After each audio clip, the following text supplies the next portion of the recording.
ਬੀਤੇ ਕੱਲ੍ਹ ਸਿੱਖ ਸੰਘਰਸ਼ ਦੌਰਾਨ ਪਾਏ ਯੋਗਦਾਨ ਲਈ ਲੰਮੇ ਸਮੇਂ ਤੋਂ ਇੰਡੀਆ ਹਕੂਮਤ ਵੱਲੋਂ ਕੈਦ ਕੀਤੇ ਗਏ ਬੰਦੀ ਸਿੰਘਾਂ ਅਤੇ ਇਸ ਵਰ੍ਹੇ ਦੇ ਨੈਸ਼ਨਲ ਸਿਕਿਉਰਿਟੀ ਐਕਟ ਤਹਿਤ ਅਸਾਮ ਦੀ ਡਿਬਰੂਗੜ੍ਹ ਜੇਲ੍ਹ ਵਿੱਚ ਨਜ਼ਰਬੰਦ ਕੀਤੇ ਗਏ ਵਾਰਿਸ ਪੰਜਾਬ ਦੇ ਜਥੇਬੰਦੀ ਦੇ ਪ੍ਰਧਾਨ ਭਾਈ ਅੰਮ੍ਰਿਤਪਾਲ ਸਿੰਘ ਤੇ ਸਾਥੀਆਂ ਦੀ ਰਿਹਾਈ ਲਈ ਤਖਤ ਸ੍ਰੀ ਕੇਸਗੜ੍ਹ ਸਾਹਿਬ ਵਿਖੇ ਅਰਦਾਸ ਕੀਤੀ ਗਈ।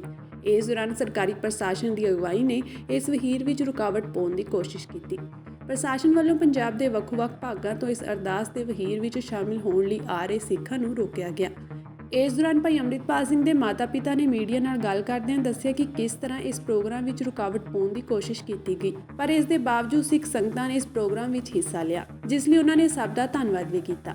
ਪਹਿਲਾਂ ਤੇ ਗੁਰੂ ਮਹਾਰਾਜ ਦਾ ਬਹੁਤ ਕਟਾਨਕੋਟ ਸ਼ੁਕਰ ਆ ਜਿਨ੍ਹਾਂ ਨੇ ਇੰਨੀਆਂ ਰੋਕਾਂ ਦੇ ਬਾਵਜੂਦ ਵੀ ਲੋਕਾਂ ਨੂੰ ਇੱਥੇ ਪਹੁੰਚਾਇਆ ਆਪਣੇ ਦਰ ਤੇ ਲਿਆਂਦਾ।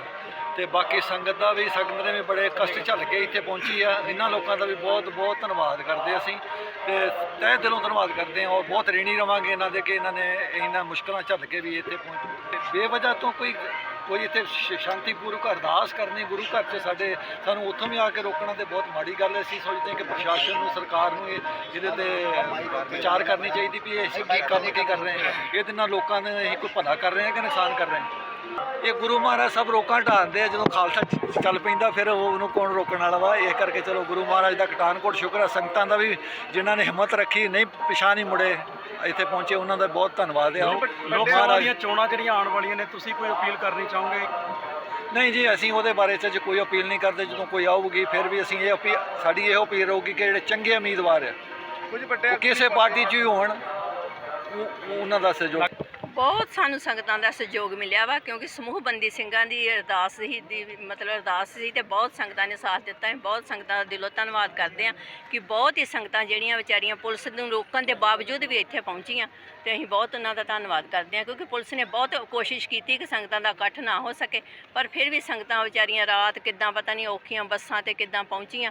ਅਸੀਂ ਉਹਨਾਂ ਦਾ ਬਹੁਤ ਧੰਨਵਾਦ ਕਰਦੇ ਹਾਂ। ਸਾਰੀਆਂ ਜਥੇਬੰਦੀਆਂ ਵੀ ਜਿੰਨੀਆਂ ਪਹੁੰਚੀਆਂ ਉਹਨਾਂ ਵੀ ਸਾਰੀਆਂ ਦਾ ਧੰਨਵਾਦ ਕਰਦੇ ਹਾਂ। ਅਸੀਂ ਜਿੰਨੇ ਵੀ ਜੋ ਸਾਰੇ ਪੰਥ ਦੇ ਪਹੁੰਚੇ ਆ, ਸਾਰੇ ਪੰਥ ਦਾ ਧੰਨਵਾਦ ਕਰਦੇ ਆ।